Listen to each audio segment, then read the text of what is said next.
Hello, and welcome to another edition of Ask the Professor, where we answer your questions on history, on economics, on current events, on philosophy, essentially anything except why my sports teams are stuck in the cellar decade after decade. They leave a city and come back to it and they still stink. Never mind that. Good.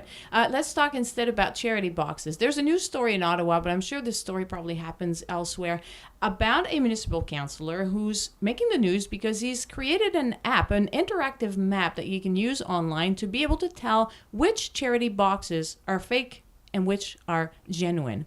And the question came, I don't understand this. If they know that there are some charity boxes that are fake and fraudulent, apparently there's a number of them now. There's over, I think, 400 just in Ottawa alone. People just slap the name of an established charity on a box, have people drop things into that box, then take it and then use it for themselves.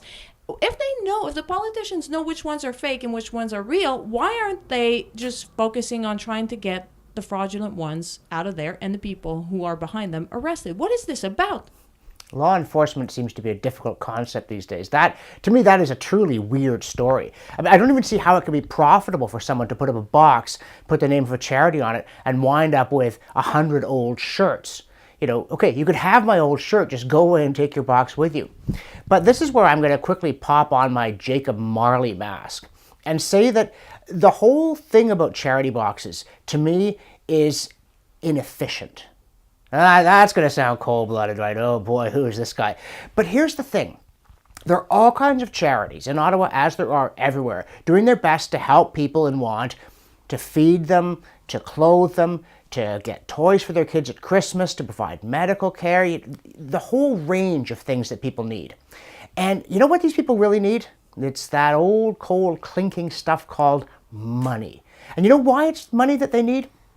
Because these people know the range of their clients' needs much better than you do. They also know what they've got much better than you do. It's like the thing in supermarkets where you can buy some groceries and drop them in the bin. But what this means is that what the charities get isn't what they know their customers need. It is the random pile of things. What if everybody has the same idea? What if everybody puts baked beans in there and there's nothing but baked beans? What if the poor don't get dessert with their Christmas dinner because people think, oh, I shouldn't give them sugary things, that's bad, or their kids nag them about the organic diet or something along those lines. I've talked to one charity about this, and of course they're grateful to receive anything, but they say the thing about the in-kind gifts is it tends to be unbalanced, and we could often get a better deal if we have money and go to a supplier in bulk. So by all means, if you have used clothing, used toys, get in touch with a charity, see if they want them, and if they do, take them to the charity.